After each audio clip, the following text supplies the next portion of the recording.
Lalitha jewellery T நகர் இப்போ 1 இல்ல 2 showroom, மோர் space, மோர் range. பிரம்மாண்ட திறப்பு விழா ஏப்ரல் 20 அன்று அதே உஸ்மான் ரோட் வளாகத்தில் லலிதா ஜுவல்லரியின் இன்னொரு ஷோரூம். திமுக காங்கிரஸ் நீங்க சொல்றீங்க, உண்மையான காங்கிரஸ் என் பக்கம் தான் இருக்கு. அவங்க 2 பேருக்குள்ள ஒரு சாட்டிஸ்ஃபேக்ஷனே இல்லாம ஏதோ ஒரு கர்டஸிக்கு தான் டிராவல் பண்றாங்க. இந்த ரிலேஷன்ஷிப் எப்படி பாக்குறீங்க? திமுகவும் காங்கிரஸும் டிவிக்கு வர்றதுக்கு முன்னாடி நீங்கள் பார்க்கணும். டிவிக்கு வர்றதுக்கு முன்னாடி ஆர்கானிக்கான அலையன்ஸ்னு நம்ம வந்து அவங்கள தான் சொல்ல முடியும், கொள்கை சார்ந்து. ஆனால் மறைமுக அலையன்ஸ்னு பார்க்குற பொழுது அதிகாரம்.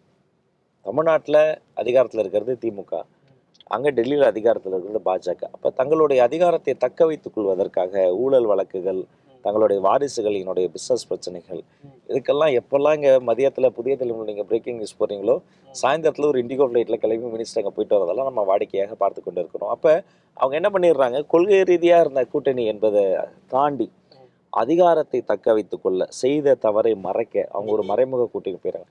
இதை பார்த்து தொண்டர்கள் வெறுத்து போயிருக்கிறாங்க. நான் உங்ககிட்ட ஓப்பனாக ஒரு கேள்வி கேட்குறேன். இதுவரையும் கேட்டது எல்லாமே ஓப்பனாக தான் கேட்ட கேள்வி. ரொம்ப ஜாலியாக, ரொம்ப கேம்பெயின் டைமில் பரபரப்பாக கொஞ்சம் ஜாலியாக நீங்களும் லயோலா மணியும் ஒரு கான்வர்சேஷனில் ஒரு விஷயம் பேசுனீங்களா? என்ன சொன்னீங்க? அவர் ஒருவர், ஆமாம் அவர் ஒருவர், கூடவே ஒருவரை தெரியாமல் நான் சொல்லி அதை வச்சு இவனுங்க போட்டு அடின்னு அடித்து அந்த இன்டர்வியூ இன்ஃபேக்ட் போகும்போது அதை சொல்லும் போது இருந்த சூழ்நிலையில் நிறைய பேர் வந்து நம்ம கூட வந்து சேரக்கூடிய சொல்லி நம்ம நேம்ஸை சொல்ல முடியாது. அப்படி சேர்ந்தவங்க இப்போ நிறைய பேர் சேர்ந்துருக்கிறாங்க. என்னென்ன பார்ட்டின்னு மட்டும் சொல்லுங்க, எந்தெந்த கட்சின்னு? இல்லை நான் சொல்கிறேன், அதிமுகல இருந்து ஒருத்தர் வந்து இங்கே வந்து சேர்ந்துருக்கிறாரு. இப்போலாம் அவங்களாம் கேண்டிடேட் ஆகிட்ட பிறகு நம்ம சொல்ல முடியாது. பெரும்பான்மை அதிமுகல இருந்து தான் வந்தாங்க. அதனால் அதையெல்லாம் நம்ம டைரெக்டாக இப்போ சொல்லவும் கூடாது, இப்போவும் சொல்ல முடியாது. ஆனால் அதுக்காக நீங்களாம் சேர்ந்து வச்சு நீ வந்து ஒரு வாரம் கொண்டு போய் நீ ரீச் பண்ணி விட்டீங்க, விதவிதமாய் வித்தியாசமாய்ன்ற மாதிரி. அப்புறம் அதுதான் நானும் லயலாம் நீ கடைசியாக சேர்ந்து எடுத்த இன்டர்வியூ. அதுக்கப்புறமேட்டு 2 பேரும் இன்டர்வியூ கொடுக்கணும். உங்கள் தலைவர் வந்து ஏன் அதிமுகன்னு சொல்லவே மாட்டுறாரு? அப்படி சொன்னால் என்ன இருப்பது? அதிமுக கூட்டணின்னு சொல்லவே மாட்டுறாரு. அவர் தான் அதிமுக தானே இப்போ இங்கே 5 வருஷம் ஆண்டுது. அதனால் அதை தானே சொல்லியிருக்கணும். அதிமுக முதலமைச்சர் ஸ்டாலின் அவர்கள், அதிமுக துணை முதல்வர் உதயநிதி அவர்கள் என்ன பண்ணாங்க? திமுக தானப்பா ஆளுங்கட்சி. திமுகன்னு சொல்றீங்க, மற்ற எல்லா கட்சி பேரையும் சொல்றாங்கன்னு வச்சுக்கோங்களேன். மற்றும் பலரும் சொல்றாருல, அது யாருன்னா? அவ்வளோதான்ப்பா. சினிமாவில் படத்தில் டைட்டில் போடும்போது எல்லார் பேரும் வில்லன் பேரை கூட போடுவாங்க, அப்புறம் மற்றும் பலர்னு போடுவாங்க. அவ்வளோதான்ப்பா. அதுக்கு மேலே நீங்கள் எதுக்கு நீங்கள் அதெல்லாம் நீங்கள் என்ன தெரியுமா இவங்க ஒரு இது பண்ணுவாங்க, நீங்கள் ஏன் தப்பு பண்ணீங்க, நீ அதிமுகவை கேட்டியா, நீங்கள் ஏன் இதை வந்து இப்படி கலாச்சாரம் ஆனது அதிமுகவில் கூட தான் நடந்தது, ஏன் அப்படின்னு, ஏன் அதிமுக காலத்தில் வந்து கொள்ளை கற்பழிப்புலாம் நடக்கலையா அப்படின்னு திரும்ப கேட்டு. இது என்ன ட்ரெண்டுனா அப்படியே நரேந்திர மோடியுடைய ட்ரெண்டு. நீங்கள் எங்கே கேட்டாலும் அவங்க காங்கிரஸுக்கு போவாங்க, நேரு காலத்துக்கு போவாங்க. இந்தியாவில் இப்போ நடக்கிற பிரச்சனைக்கு காரணம் ஜவஹர்லால் நேருமாங்க. அது மாதிரி இது அப்படி திசை மாற்றி விடுவது தான். இத்தனை நாட்களாக அந்த மடைமாற்றம் வந்து பலித்தது. ஆனால் இப்போ ரொம்ப தெளிவாக இருக்கார் தலைவர், யார் கொள்கை எதிரி யார் அரசியல் எதிரின்னு ரொம்ப தெளிவாக இருக்கார். ஒன்று டிவிக்கே, இன்னொன்று டிஎம்கே. அவங்க 2 பேருக்கு நடுவில் தான் போட்டியே. ஆனால் டிஎம்கேக்கும் தமிழ்நாடு விசஸ் டெல்லிக்கு தான் தேர்தல்னு சொல்கிறாங்களே. அதுதான் அவருடைய போன எலெக்ஷன்லேயும் சரி, 4.5 வருஷம் உலகத்தில் வெள்ளை கலரில் குடம் இருக்குங்கிறதே அவர் பிடிச்ச படம் தான் எனக்கு தெரியும். அவருக்கும் உங்களுக்கு சண்டையே கிடையாது.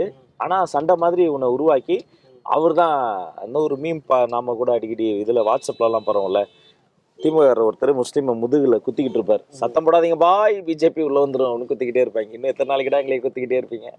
அது மாதிரி அது ஒரு ஸ்ட்ராட்டஜியாக அவங்க அதை பண்ணுறாங்க. ஆனால் களம் என்பது டிவிகே வர்சஸ் டிஎம்கே தான், இல்லை மாற்று கற்று கிடையாது. டிஎம்கே வர்சஸ் டிவிகே கூட கிடையாது, டிவிகே வர்சஸ் டிஎம்கே. தொகுதி மறுவரையறை ரொம்ப பரபரப்பாக காலகட்டத்தில் போய்கிட்டு இருக்கு, எப்படி பார்க்குறீங்க? அதை கடுமையாக நம்மளும் எதிர்த்து இருக்கிறோம், அறிக்கையெல்லாம் வெளியிட்டிருக்கிறோம். இந்த சட்டமன்ற தேர்தல் முடிந்த பிறகு எப்படியாவது இந்த கொள்கை எதிரியாக இருக்கிறாங்க பாருங்கள் பிஜேபி, திமுக இங்கே என்னெல்லாம் பண்ணுதோ அதே தான் அவங்க வேறு ஹிந்தி வெர்ஷன் அவங்க பண்ணுறாங்க. ஹிந்தி படத்தை தமிழில் டப்பிங் பண்ணி பார்த்தா என்ன பண்ணுவீங்களோ அதே தான் பண்ணுறாங்க. கிட்டத்தட்ட பாசிசத்துக்கான மூலக்கூறுகள் வந்து அவங்க கிட்ட அதிகமாக இருக்குது. அப்போ இந்த தொகுதி மறுவரை என்பது அவர்கள் தங்களுக்கு தாங்களே சாதகமாக இந்திய அரசியலமைப்பு சட்டத்தை வளைப்பதற்கான முயற்சியால் சட்ட ரீதியாக லீகலாக பண்ணக்கூடிய விஷயங்களை தான் பண்ணிட்டு இருக்காங்க.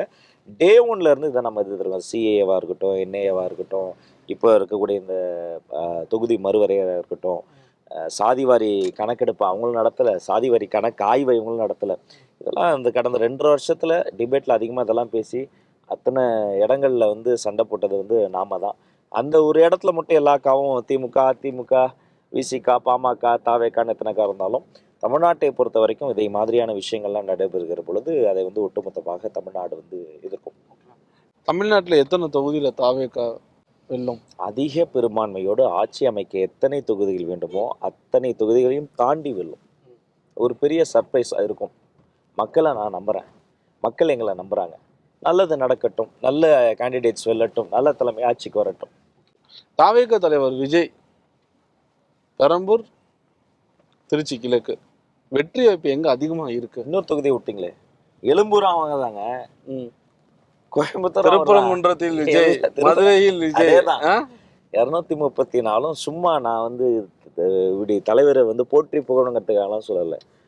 எல்லா தொகுதியிலையும் அவர் தான், அவர் முகம்தான். அந்த திருமுகமும் அவர் குணமும் அவரின் எளிமையான அந்த ஒரு அவருடைய அந்த ஒரு இது இருக்குது பாருங்கள், அவருடைய அப்ரோச் இருக்குது பாருங்கள். நான் பல வாட்டி எங்கள் வீட்டில் சொல்லுவாங்க, ஏங்க அவர்கிட்ட சட்டை கசக்கி இருக்குங்க, சொல்ல மாட்டிங்களா? அம்மா அவர் சட்டை கசங்கின பற்றி யோசிக்கிற மனநிலையாக இருக்கார். அவர் நாடே கசங்கி கிடக்கு, அவ்வளோ பிள்ளைங்க கஷ்டப்படுறாங்க, அதை பற்றி அவர் யோசிச்சுட்டு இருக்கார். அந்த நகர்வலம் ஒரு கடைக்கோடி தொண்டன் எனக்காக எழும்பூருக்கு வந்து என்னை கூட ஏற்றிட்டு அந்த தான் வீட்டில் படிக்கிற குழந்தைய வீட்டுக்கு கெஸ்ட் வந்தால் தூக்கி காட்டுவாங்களா, இவன் கவிதை சொல்லுவான், இவன் நல்லா பாட்டு பாடுவான் பாருங்க காட்டுவாங்க. அது மாதிரி அங்கே இருக்க மக்கள்லாம் கையை பிடிச்சி தூக்கி தூக்கி காமிச்சு கட்டி பிடிச்சி யாருங்க பண்ணுவா? அப்படிப்பட்ட ஒரு மனிதனுங்க. இது வந்து எல்லாருக்கெல்லாம் அமையாது. இது வந்து கடவுள் கொடுத்துருக்கக்கூடிய ஒரு மிகப்பெரிய வாய்ப்பு, காலம் தந்திருக்கக்கூடிய ஒரு மிகப்பெரிய வரம். அப்படிப்பட்ட ஒரு சூழ்நிலையில் அவர் ரொம்ப டேன் ஆகிட்டார். அந்த நகர்வலம் அப்போ நான் கூட இருந்து பார்த்தேன், அவர் கையில் ரத்தம் வழிகிறது. நான் பதறிட்டேன். நான் சொல்லிலாம் நினச்சிட்டேன், ஐயா பரவாயில்ல நம்ம உட்காந்துடலாம், ஏன் இவ்வளோ ஒன்றுமே பண்ணல. அவர் அந்த ரத்தத்தை தொடச்சிட்டு சிரிப்பை நிறுத்தாமல் அவ்வளோ அது ஒருத்தங்க தூக்கி போட்ட பொக்கையை பிடிச்சாரு பாருங்க, அதுலேருந்து முள் அப்படி கிழிச்சிருச்சுங்க அவர் கையை. கண்ணால் பார்த்தேன் ரத்தம். ஒருத்தங்க ஒரு பொருளை வீசுகிறாங்க, கண்ணாடி பிடி போகிறோம், அது இப்படி இது பண்ணிட்டு போகுது. ஒரு வாட்டர் பாட்டில் அவர் தண்ணி குடிக்கணும் தாகமாக இருக்கும், ஒருத்தங்க வாட்டர் பாட்டில் வீசுகிறாங்க, அது இப்படி போகுது. அவ்வளோத்தையும் தாண்டி அவர் நிற்கிறாருன்னா கல்லடிக்கும் சொல்லடிக்கும் காயப்படாது ஒரு இரும்பு இதயத்தோடு அவர் நிற்கிறார். அவ்வளோ வழிகளை தாண்டி அவ்வளோ கஷ்டப்பட்டு ஏன் இந்த காலகட்டத்தில் அவர் தேர்தலுக்கு வரணும்? முன்னாடியே ரொம்ப சின்ன வயசுலேயே ஒரு ஆழ் மனசில் சில விஷயங்கள் வந்து ஆழமாக அவர் விதை போட்டான்னு வைங்களேன், அவர் மைண்ட் அதுக்கு ஒர்க் பண்ணிகிட்டே இருக்கும். கிட்டத்தட்ட அவருக்கு ரொம்ப பிடித்தது எதுனா தமிழில் ஏகாந்தம் அப்படின்னு சொல்லுவாங்க, தனிமை. தனிமையில் ஒரு மனிதன் வந்து தனியாக உட்காந்து ஒரு மனிதன் சாப்பிட பழகிட்டான்னு வைங்களேன், அவர் வந்து அந்த மைண்ட் செட் ரொம்ப ஸ்ட்ராங்காக இருக்கும். இப்போ நான்லாம் சாப்பிடும்போது கூட யாராக இருந்தால் தான் சாப்பிடுவேன். 4 பிறந்த அதோட நம்ம பேசிக்கிட்டே இருப்போம் இல்லையா, ஒரு வாங்க பேசிக்கிட்டு போவோம், ஒரு பேச்சு துணையாக இருக்கும் அப்படின்ட்டு ஏதோ பண்ணிகிட்டே இருப்போம். ஒரு முழு நாள் அவரால் பேசாமல் இருக்க முடியும். அவருடைய கண்கள் பேசும், அவருடைய ஒளி பேசும், அவருடைய முகம் பேசும், அவர் பேசவே மாட்டார். அப்போ ஆழமான ஒரு மனதில் அவருக்கு வந்து போட்ட ஒவ்வொரு செய்தி, சிந்தனை, ஆசை ஒன்னொன்னே அவர் அச்சீவ் பண்ணியிருக்கார். அது திரைத்துறைக்கு வந்தது, அதன் உச்சம் தொட்டது, மக்கள் பணி தொடங்கியது, மன்றம் கட்டியது, சமூக பிரச்சனை நின்றது.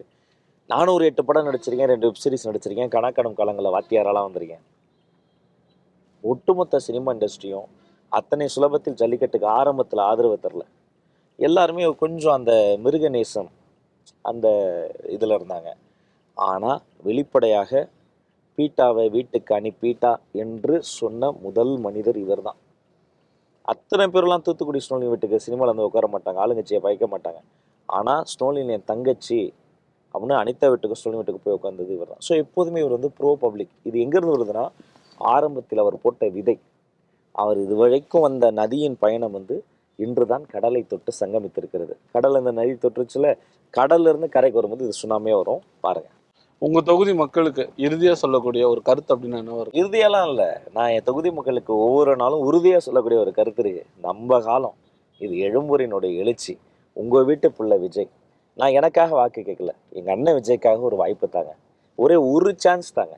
பெரும் கனவுகளோடு வந்திருக்கிறோம், ஒரு வாய்ப்பு கொடுங்க. எல்லா போகிற இடத்துலலாம் கையில் குழந்தைய வச்சுக்கிட்டு சந்தோஷமாக சிரிக்கிறாங்க. அந்த குழந்தை என்னைய பார்த்து சிரிக்குது. அந்த குழந்தை நம்ம கட்சி பேரை சொல்லுது. நான் கிட்ட போய் குழந்தைங்க சொல்லுவேன், கல்வி தான் உனக்கு உயர்த்தம், ஸ்டடீஸ் ஃபர்ஸ்ட், நாங்கள் பார்த்துக்குறோம் அரசு, நீ படிப்பேன். ஆனால் மனசுக்குள்ளே சொல்லிக்குவேன், இந்த குழந்தை வளரும்போது ஒரு புதிய தமிழ்நாட்டை தளபதி உருவாக்கியிருப்பார். இந்த குழந்தைகள் வளரும்போது நான் பட்ட கஷ்டங்களை இந்த அடுத்த தலைமுறைப்படுது. இது அடுத்த தேர்தல் இல்லைங்க, அடுத்த தலைமுறையை உருவாக்க வேண்டிய ஒரு பணி. லலிதா ஜுவல்லரி டி நகர் இப்போ 1 இல்ல 2 ஷோரூம். மோர் ஸ்பேஸ் மோர் ரேஞ்ச். பிரம்மாண்ட திறப்பு விழா ஏப்ரல் 20 அன்று அதே உஸ்மான் ரோட் வளாகத்தில் லலிதா ஜுவல்லரியின் இன்னொரு ஷோரூம்.